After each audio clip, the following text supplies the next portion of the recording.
a webinar presentation entitled Aflosate Initiative in Several African Countries, Mycotoxin Control in Maize Groundnut and Sorghum using Aflatoxigenic, we have to correct this, atoxigenic strains of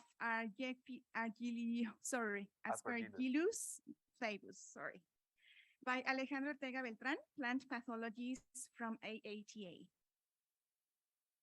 Alejandro Ortega Beltran, a Mexican, is plant pathologist in AATA Ibadan, based in Nigeria. He obtained his bachelor degree in biotechnological engineering from the Institute Tecnológico of Sonora in Mexico in 2006. He obtained a PhD on plant pathology and microbiology from the University of Arizona in the United States in 2012. He worked as a postdoctoral scientist at the University of California, Davis on various projects, including improvement of aflatoxin biocontrol technologies for use in the almond and pistachio industries in California. He's currently working on developing improved aflatoxin biocontrol technologies and expanding their use across Africa to reduce both aflatoxin accumulation in staple crops and human exposure to these potent carcinogenic toxins. Prior to this appointment, he was postdoctoral scholar at the University of California, Davis, Kearney Agriculture Research and Extension Center. So Alejandro, the floor is yours. Thank you very much for this introduction, and thank you for the invitation. It's a pleasure to be here with you. And I will be presenting several aspects of our aflatoxin management program in various African countries. I'm doing this on behalf of the AflaSafe team.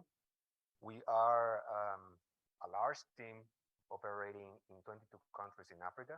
And each one of these countries has its own projects, each one of its own, with its own problems, complexities, challenges, but also success stories. We do all of these activities along with the partners in the different national agricultural research centers in the various African countries. And most importantly, we conduct activities along with the farmers. We will not be able to reach the stage where we are at the moment without the help of hundreds of thousands of farmers that have bet on a technology that saves a problem that cannot be seen, but they trust in the technology. So I also want to mention that the aflatoxin and biocontrol management program of IITA is one of the 50 best technologies of CGIAR, and it has already reached the maturity level, the highest, and also it has been taken up by next users. So this is a large program, and it's creating impact at the moment. I also want to mention that aflatoxin and mycotoxin management is a central part of the Plant Health Initiative. We have a work package on mycotoxin reduction, and we do these activities along with IITA, along with CIMMYT, IRRI, and Africa Rice, where I have a strong collaboration with Dr. Palacios and Dr. Singh, and we are starting, but I think that we have reached some success stories at the moment. Before talking about biocontrol, I want to mention that it's always present in maize, in groundnut, in sorghum. Aspergillus is always present.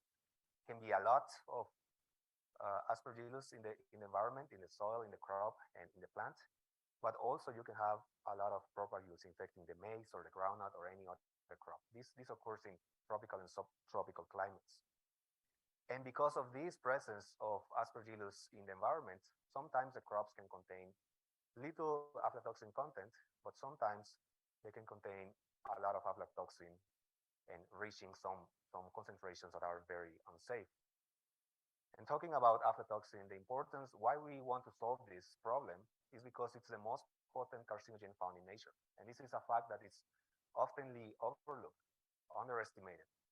And this contamination has impacts on health, income, and trade. So we want to solve this problem to improve the life of people, to increase income of farmers, and also to generate greater trading opportunities. So what is causing this problem of aflatoxin? As I mentioned, it impacts public health, trade and economy, and food and nutrition security. By far, this problem is more accentuated in African countries, and there are large implications because of failures to solve this aflatoxin contamination problem. It is very frequent to find news articles about presence of aflatoxins in foods and feeds and bans between countries from maize prevented to be imported from different countries. So it has a lot of economic and political repercussions. And why is this a problem? Well, because regardless of the country that we may look at, fields are mostly dominated by aflatoxin producers, represented here by the red circles. But only a few of them in the communities of Aspergillus flavus and other fungi cannot produce aflatoxins. And these are the ones that we use as biocontrol agents. And they exist all over the place. If we take a sample in any one of these fields outside, we will find them, but just low frequencies that are not enough to outcompete the ones that produce aflatoxin. But it's not only flavus. There are, apart from the main morphotype of flavus, there are other species that commonly interact with crops in tropical and subtropical climates. And these communities' compositions are influenced by the cropping systems, climate elevation, and insect attack.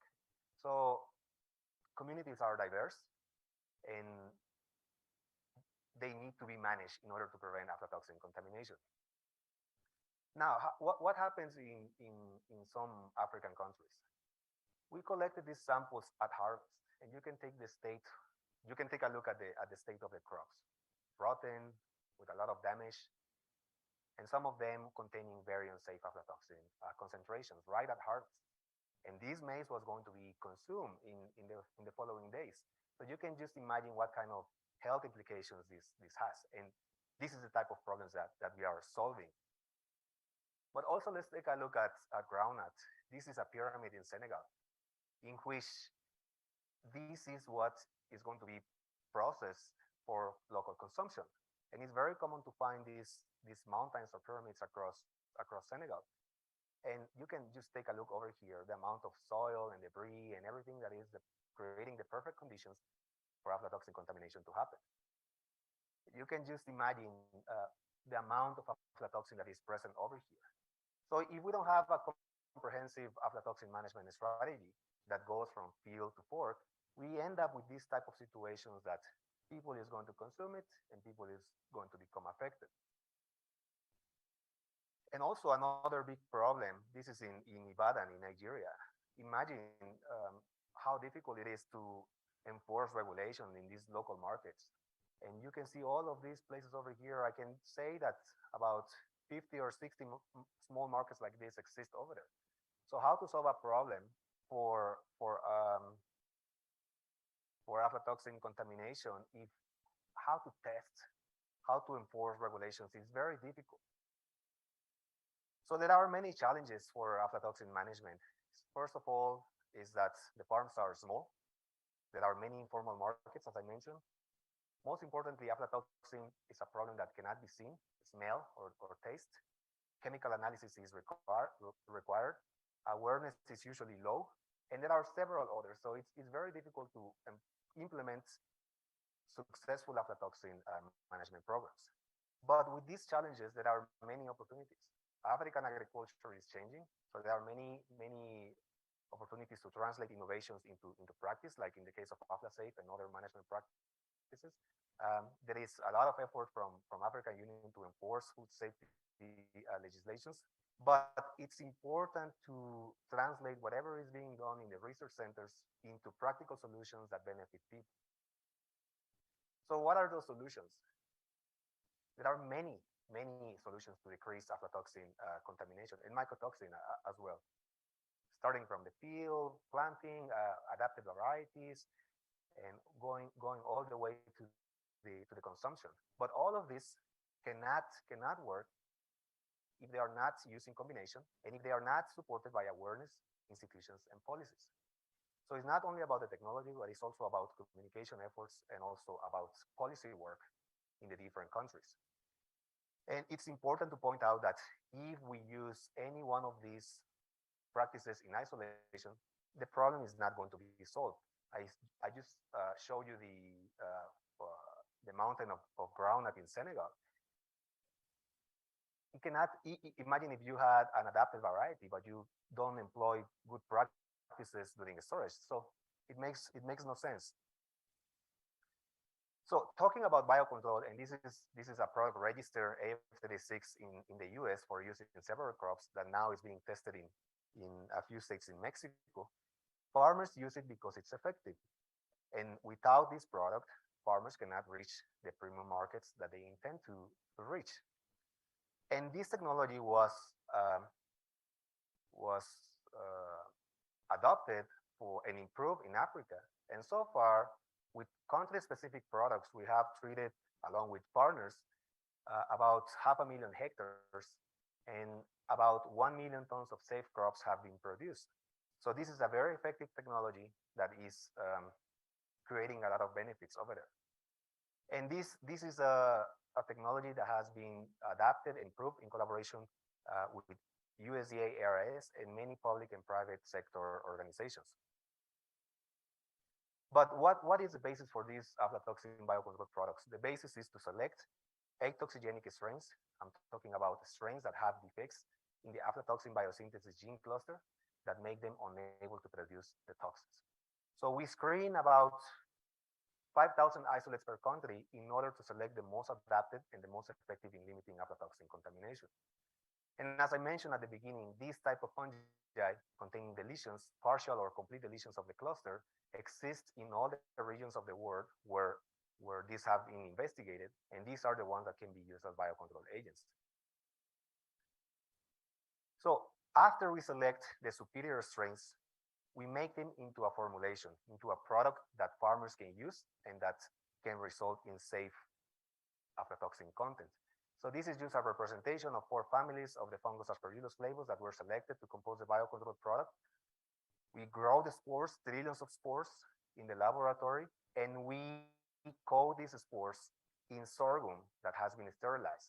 This sorghum is a substrate for these atoxigenic strains, and also is a delivery system in the field. So in an industrial process, these 2 components, the spore suspension, the sorghum, and a blue food colorant, along with a polymer, are combined in this regular seed treater. And then we have Aflasafe. So what is Aflasafe? Dead sorghum containing small fractions, small portions of spores of the beneficial fungi. So in 10 kilos of Aflasafe, we only have about 0.2 grams of active ingredient, and this is enough to protect the crop from aflatoxin contamination. So this is what happens.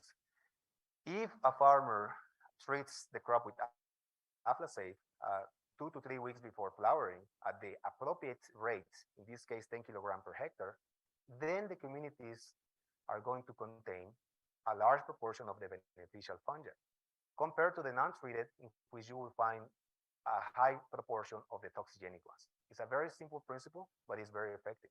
And here you can see the Aflasafe product sporulating.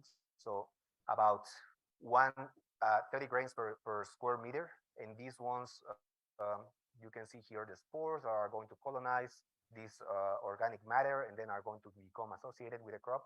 And this is what is going to create the protective effect. So we know it works. We know that most of the crops treated with the biocontrol contain safe aflatoxin levels. A small portion contains a little bit higher aflatoxin content compared to just a tiny fraction that may not reach the safe category because of different reasons. Maybe the pressure was too high, or maybe the farmer did not apply correctly, or maybe it was too late. But in general, aflatoxin contamination is greatly reduced when using the Aflasafe products.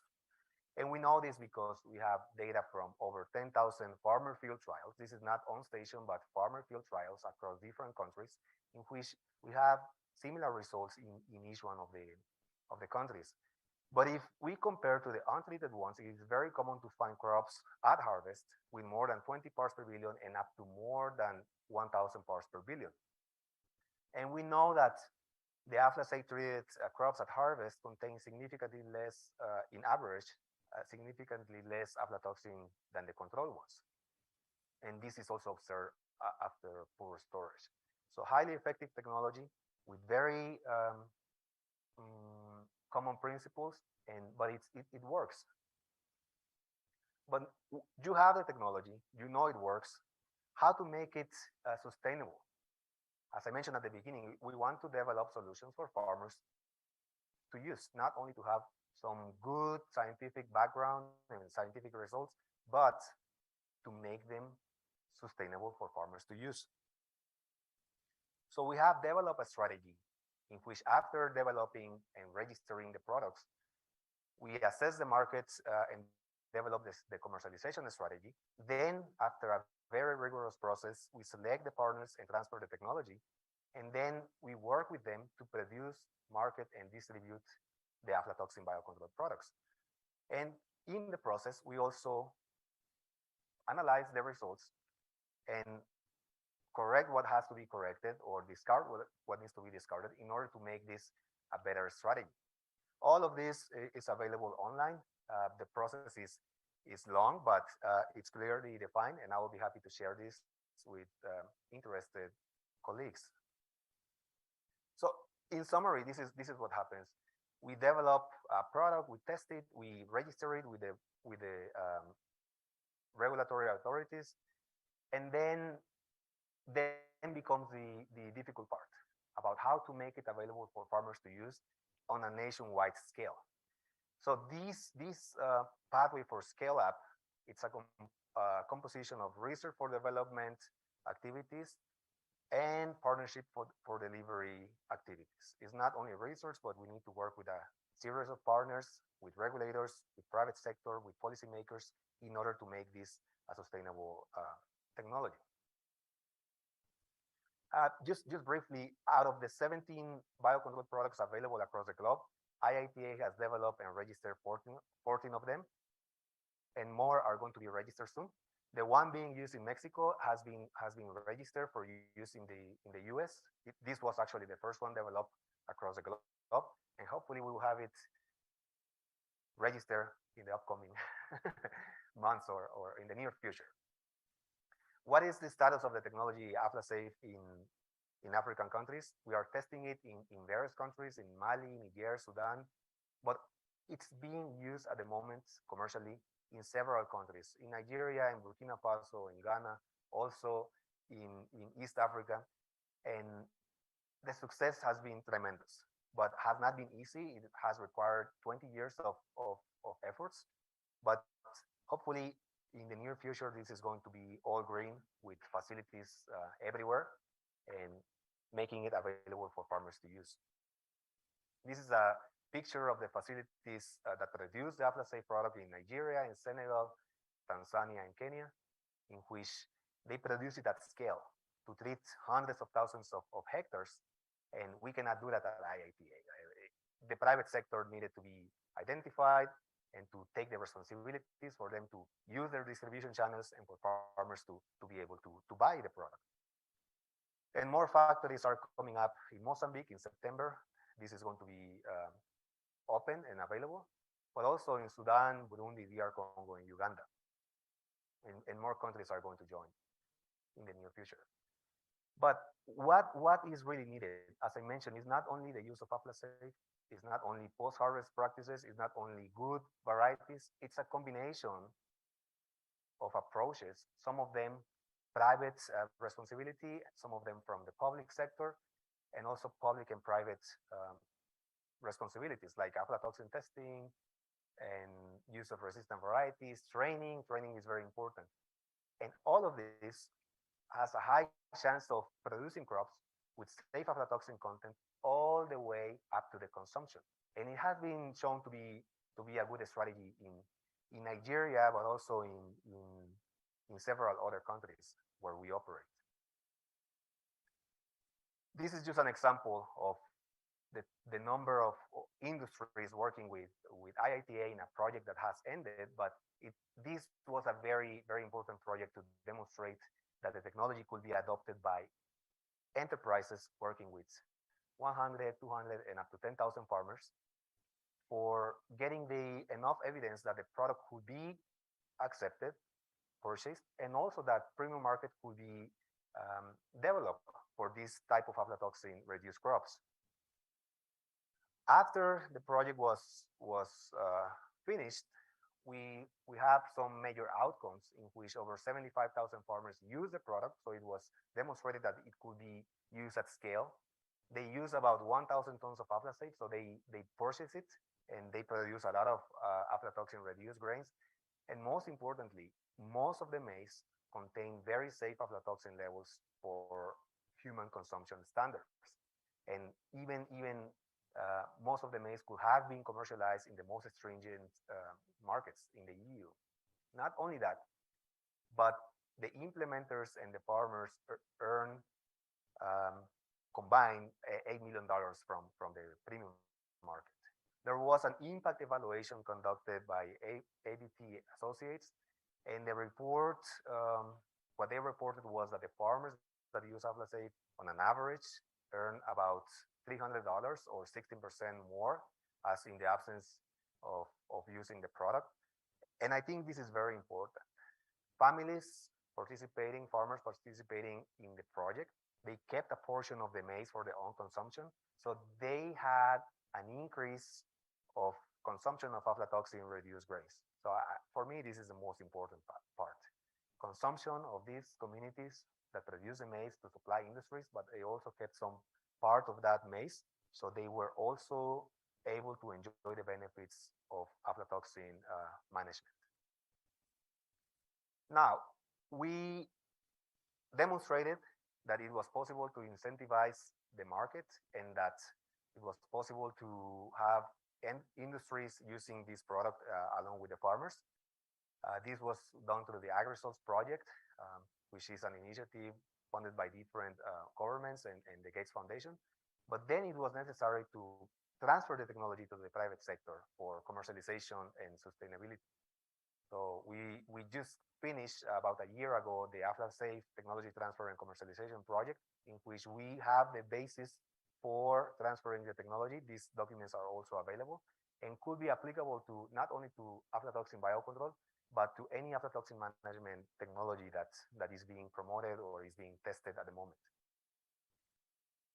This is one of the examples for Nigeria, in which through this ATTC project, there was a call for expressions of interest of which industries would like to compete for manufacturing and distribution agreements and for responsibilities to produce it at scale. This company from Nigeria was the one that had the best strategy in Nigeria. And then after that, after a series of negotiations, a technology transfer and licensing agreement was signed between IITA and Harvest Fields.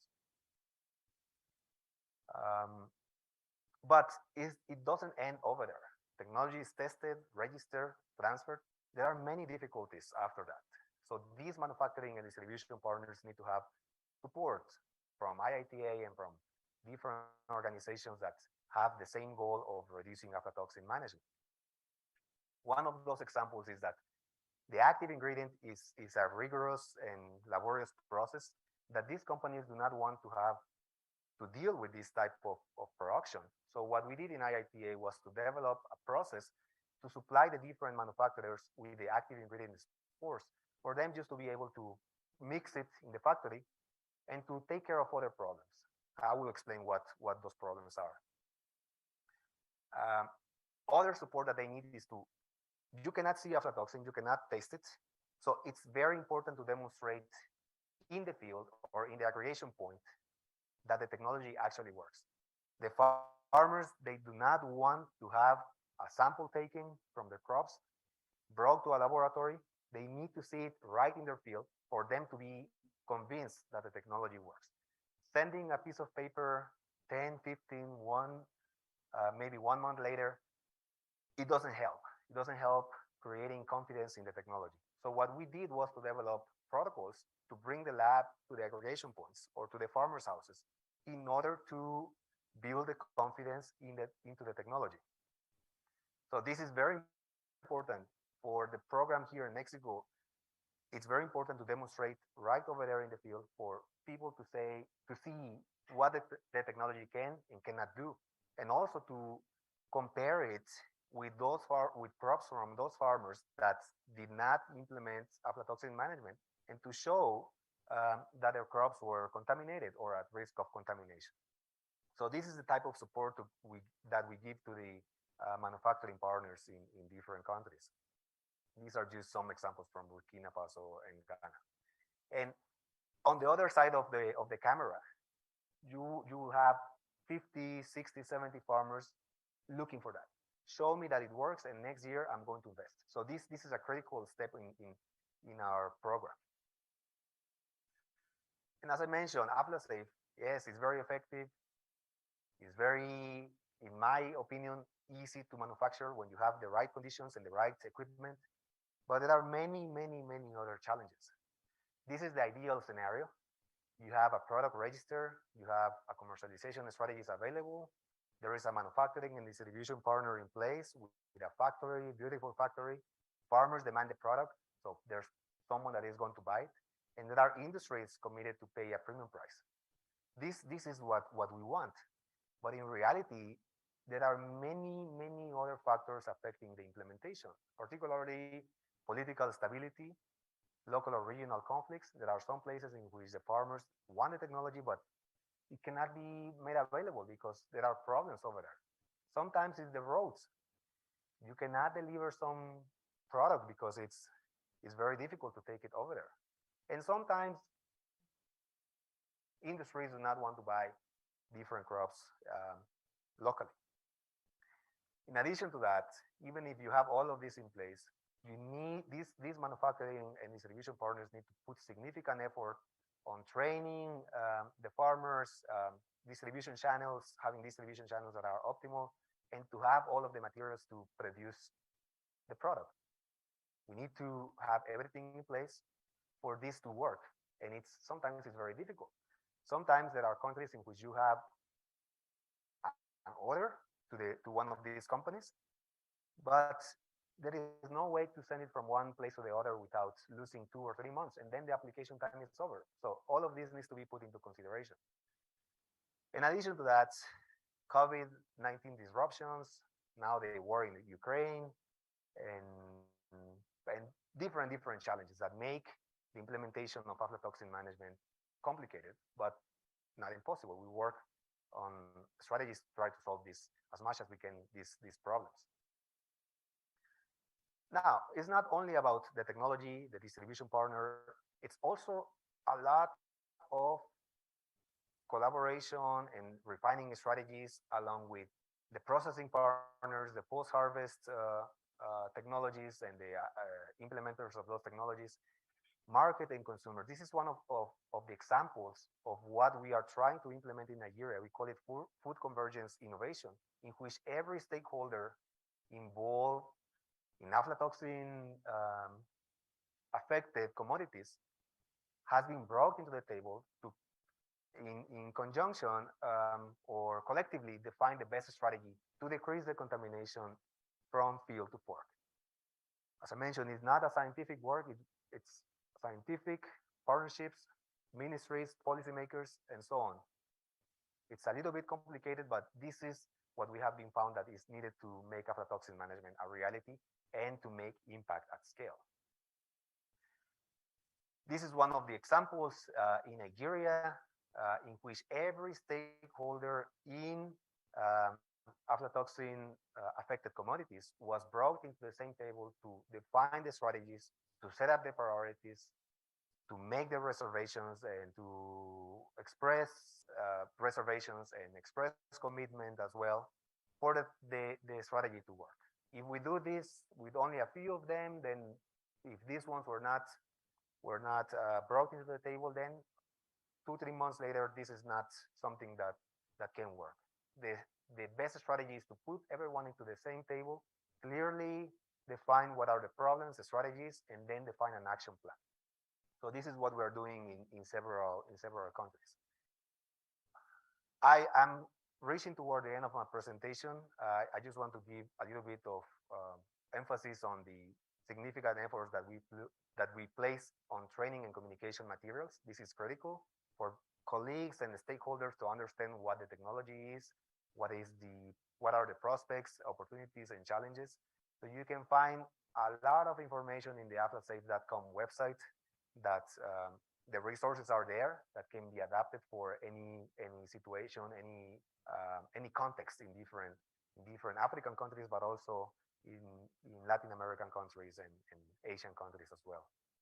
We develop a lot of training and communication materials, for some of them directed to the scientists, some of them to the trainers of farmers, some of them for the policymakers, and there is a variety of efforts that we conduct in order to make to dissipate any doubts about the technology, and also to increase awareness about what aflatoxins are and what are their impacts. We develop this not only in English, but we have Francophone countries, we have Mozambique, we have different local languages in Nigeria, in Senegal, in Kenya, Tanzania, Nigeria, Mali. So we need to adapt this in order to make the technology explain to farmers and for them to easily grasp what is needed to implement the aflatoxin management strategy. So there are a few key implementation messages. The first of all is that there is a need to create awareness about aflatoxin. Many times farmers do not know what the problem is, and sometimes they know what the problem is, but they do not know what are the ways to manage the problem. We know that biocontrol is a key component of an aflatoxin management system. There are no silver bullets. Breeding is not going to solve it by itself. Biocontrol is not going to solve it by itself, post-harvest as well. But if we use it as a part of an integrated aflatoxin management system, we have higher chances of success in decreasing the aflatoxin contamination problem. There is a need to create and promote testing facilities. As I mentioned, few organizations can provide this service, so it's very important to have farmer groups or research centers or any other what is the word? Any other company or stakeholder that can provide the service in order to provide it when the farmers need it. There is a need to provide a premium from aflatoxins conscious for a market to start. Imagine if you need to invest on aflatoxin mitigation technologies, but no one is going to reward you, then it's very difficult to have farmers using it in a sustainable manner. The public sector needs to have support, to provide support such as input supply schemes. This is happening in Nigeria, in which they give loans and then farmers need to repay them. But without this, it's difficult to kickstart the process. It is very important to have partnerships with government institutions and industry trade bodies and put all of them in the same place to, as I have mentioned, collectively define the strategies to follow. Monitoring and implementation of standards in the marketplace, as I mentioned, how to monitor the food safety parameters in the different markets across any country is very important to develop this, to implement it, and to have a plan to know what to do with contaminated crops. We do not only want to know whether or not they are contaminated, but we want to have an action plan in order to prevent that those ones are going to be consumed eventually. And very importantly, there is a need to develop a system to converge technical policies and institutional innovations. It is critical to have a system that will converge any practice that is going to decrease aflatoxin contamination to the lowest possible. All of this that I have been discussed during the last 30 minutes or so has been possible through the support of different partners in the different African countries. There are too many to count, but without them, this would have not been possible. These are partners working in aflatoxin management over the last 20 years. And most importantly, the support of the donors that have funded different projects and have funded different initiatives in different countries, and that their support has been invaluable. Yeah, thank you for your attention. As I have mentioned at the beginning, a pleasure to be here and to present these results. These are my contacts for my email and my Twitter account. And I just wanted to show me at CIMMYT maybe 35 years ago with my CIMMYT shirt.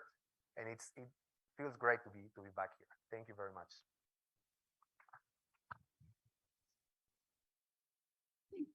Thank you very much, Alejandro. We have already some questions in the chat box. I'm going to read the first one. Are there regulatory steps you need to satisfy to spray recombinant fungus onto the crop? Yes, there are many. The first thing that we do when we travel to any country is to sit down with the regulator to get to know what are the requirements, to explain what the technology is, but also to absorb whatever they are dictating to us in order to satisfy the local regulations. These regulations vary from country to country. So before doing any activity, we sit down with them and then we define the strategy together. Another question. Some farmers use this rotten maize to feed to animals or also distill local alcohol. How resilient are the toxins in these uses, and can they still be transferred to humans? Yes. So these contaminated crops are, if they are fed to animals, productivity is going to decrease. They also may they die, especially poultry and pigs that are very sensitive. And in the case of cows, they will metabolize the aflatoxins and eventually is going to reach into the milk, which is going to be consumed as well. So it is very important to prevent the use of aflatoxin contaminated grains for this type of purposes.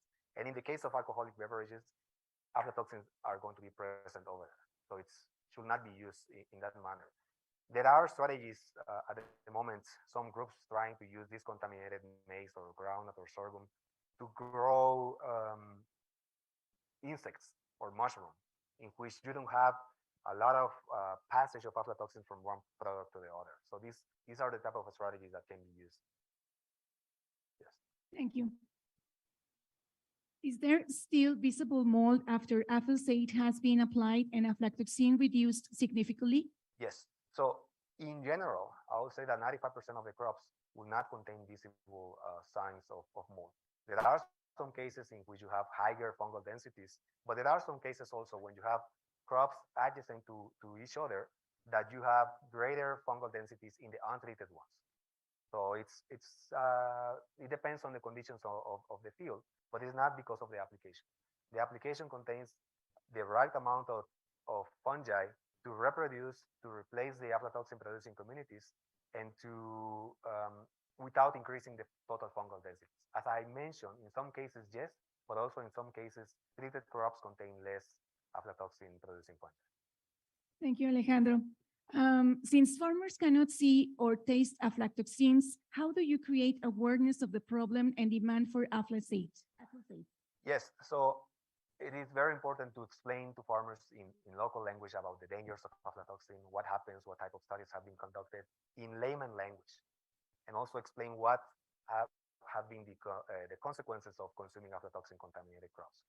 Once, especially ladies, if they know that there is a problem and that this can be poisoning their children or their families, they then try to implement the aflatoxin management. But it requires a lot of training, a lot of sessions with the farmers, trying to explain the problem, and to also to convince them, because you cannot see it.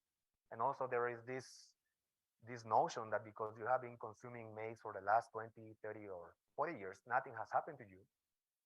So it's sometimes it's difficult, but if you bring the right message and also if you bring the right materials, it's possible. There is one more comment from Prasanna. Alejandro, don't forget to acknowledge support from PHI too. Yes. Excellent presentation, Alejandro, as always. Of course. I think I gave a slide at the beginning saying that this is part of PHI, but we hope to continue having the support of PHI. And yes. Excellent presentation, Alejandro. Very proud of the work that you are doing. Thank you. One more question, or Prasanna, would you like to make another comment? Very quickly, what kind of work that we can do in terms of EFLA-safe propagation in Latin America, because this is an issue that is there, and although nixtamalization is hugely helpful, but EFLA-safe application could be quite complementary. So how do we enrich the work that is already being done by Natalia and colleagues with regard to nixtamalization in Latin America, together with the EFLA-safe? What prospects do you see, Alejandro? Yes, so here in Mexico, AF36 is being used. This is because the strain is native to Mexico, and that allows for testing it at the moment. But there are many atoxygenics that have been identified in Central America. Those ones can be tested in the field. Those ones are located at the fungal collection of USDA, and I think that they just need to have a discussion to sit down together and to define a plan. But there are different organizations that would be interested. But the most important thing, in my opinion, is to find strains that are adapted to the local environments, because we have the risk of using a product that is not going to work because the strain is not adapted, and that can create a lot of problems for gaining the trust of farmers. And also regulatory issues that some countries will not accept to use a foreign isolate. Yeah. But there are many isolates that can be used. Mhm. Yeah, actually, well, that's the strategy that we are currently using here. As you mentioned, we are using the AF36 in those states where it has been already found. Yes. Yeah, it's in the north part of the country. And we have the engagement of the local authorities to work on those areas. But as you mentioned, I mean, we have to be careful and design a strategy with the regulatory agents Yes. in order to be able to work in other parts of Mexico and Central America. The main challenge, I mean, we have several challenges, of course, but I mean, one of the challenges is the support. You know, we have some support from processing industry, RUMA, but it's not enough, because although they are demanding the grain, yeah, we need much more commitment from the local authorities. We need much more commitment from the funding agents, because I mean, just looking at the two last slides that you presented, you have plenty of supporters, plenty of collaborators, and plenty of funding agents, plus a lot of time, no? So, of course, we expect that the work that we can do in Latin America can be faster because of all the knowledge that we already have generated and all the experience, but still we really need much more support, because I mean, with only one supporter is not really enough. Correct. So that's one of the things. But I mean, just yeah, thank you for the presentation, and also for all the support that you have been giving us to this time. As mentioned, we've been working in Mexico, and on those areas where we have been able to apply F36, the results have been really, really encouraging. We have other type of challenges, and especially because the farmers with whom we are working are more medium, large scale farmers. Okay. So it's a different experience from your experience with the smallholder farmers. And yeah, my question was, how do you see the difference on that based on the experience in US, in Italy, or Southern Europe versus the smallholder farmers now? Yes, it's more complicated. So what we do is that we work with enterprises that maybe agricultural enterprises may be working with 100, 500, 10,000 farmers. It depends. If we had the portion or luxury of working with larger farmers, that would be easier. That would be easier to convince few farmers produce a lot of aflatoxin reduced crops. But over there, that is not the case. In the US, 5,000 hectares being treated by a single farmer. In Italy as well. So it is more challenging over there, but I think that all the work that has been done during the last 20 years has set up the basis for creating a sustainable model, which has also some challenges. But in my opinion, it should be easier to have it popularized and to have it adopted by these small, medium and large scale farmers. Um, I think that should be easier. Yes, and creating impact maybe faster than over there.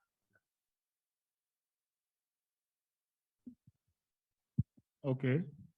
Carlos, please go ahead. Yeah, thank you. Thank you very much, Alejandro. Great presentation, great work in Africa. Thank you for coming. Well, it was very funny when we were explaining the fact that you need to convince farmers and make the demonstration in front of them. This looked like our modules demonstration strategy here in Mexico. And I know that creating awareness is very difficult, but I just have a question since I have been out of the work in Africa. Aflatoxin is already, I mean, is there a word in native language, I mean, in Wolof, Hausa, Yoruba, that define aflatoxin? Because one of my teachers used to tell me, if new things, I mean, if there is already a name in the native language, this means that people are getting aware of the problem. So, yes, so there are several. Some of them call them poison on the right on their own language. Some of them call them the cancer-causing substance. Some of them just call it the green thing. So it varies, but I think what is important to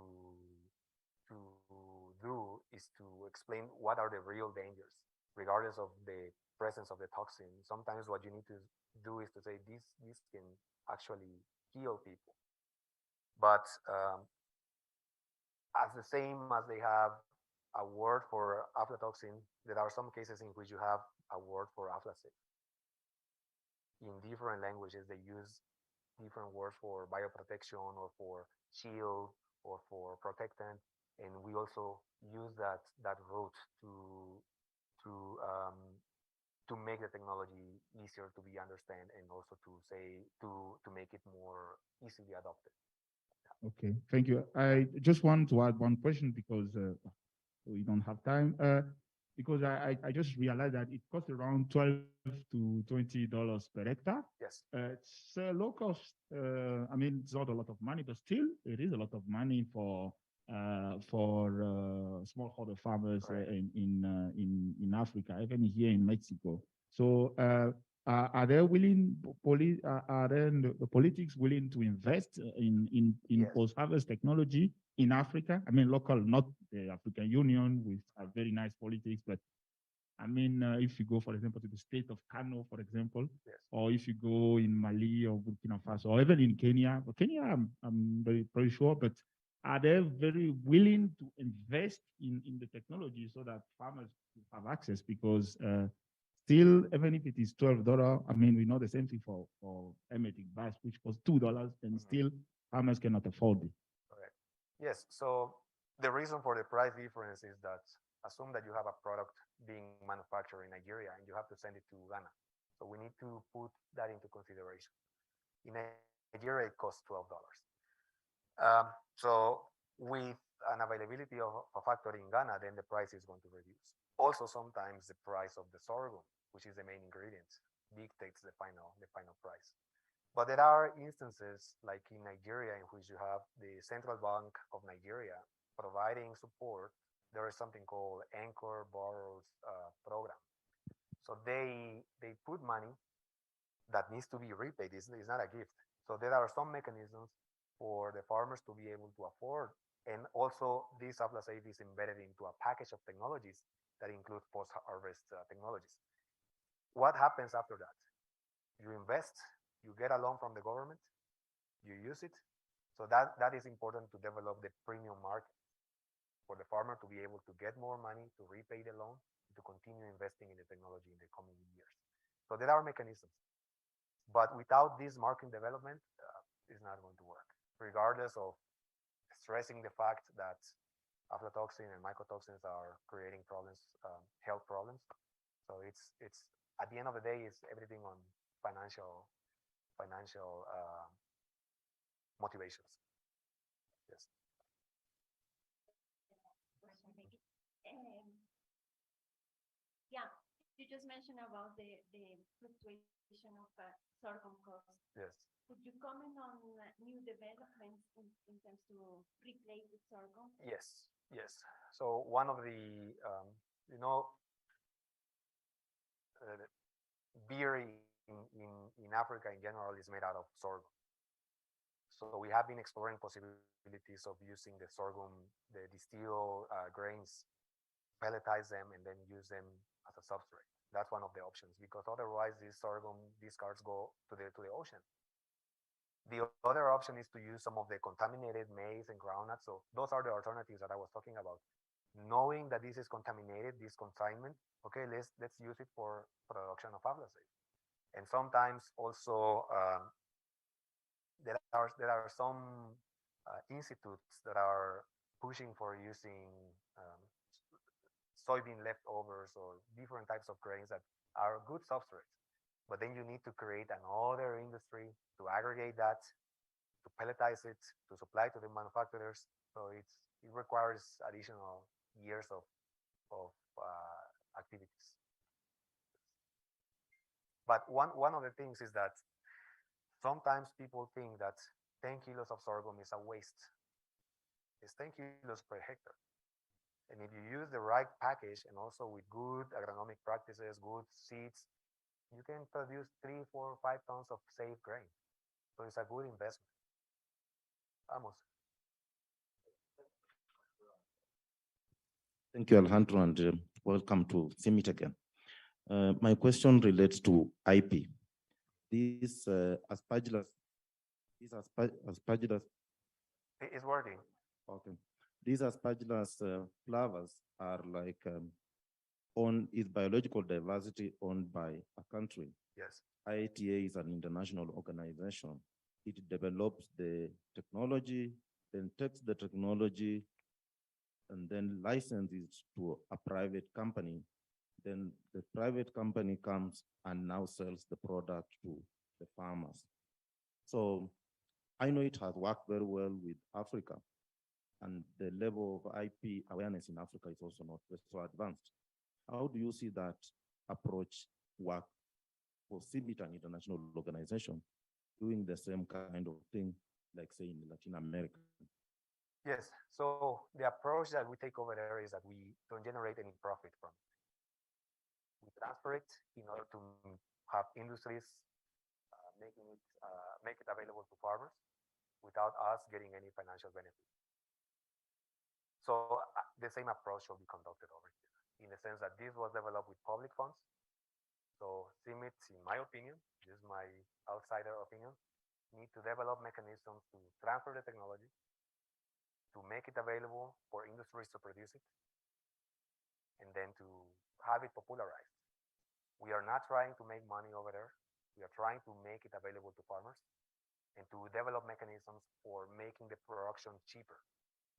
Now, there are certain benefits and access and benefit sharing obligations that we fulfill as well, because these fungi were collected from the local environment. So we also need to consider that, especially if you use some strains from Central America, that's whatever industry is going to produce it, they also need to give back to the community. And this is part of the CGIAR intellectual assets principles. But yes, I don't see this technology as a money generating technology. I see it as a technology to save crops from becoming contaminated and to save people from getting exposed to aflatoxin. It's not a patent over there. I mean, there is no patent, but the local strains belong to the people of the specific country. And at the end of the day, they need to decide, the nations need to decide how best to use it, who takes what, and then we need to follow their guidance.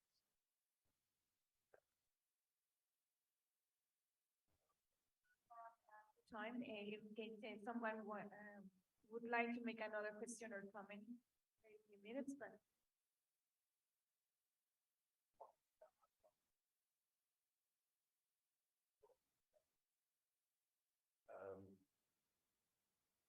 Africa, you apply this in smallholder farmers. Mhm. Have you tried to establish how far, this all can be implemented by this? How Yes. far from some farmers will apply, others will not apply? Yes. How far can it go from the point of application to where it is applied?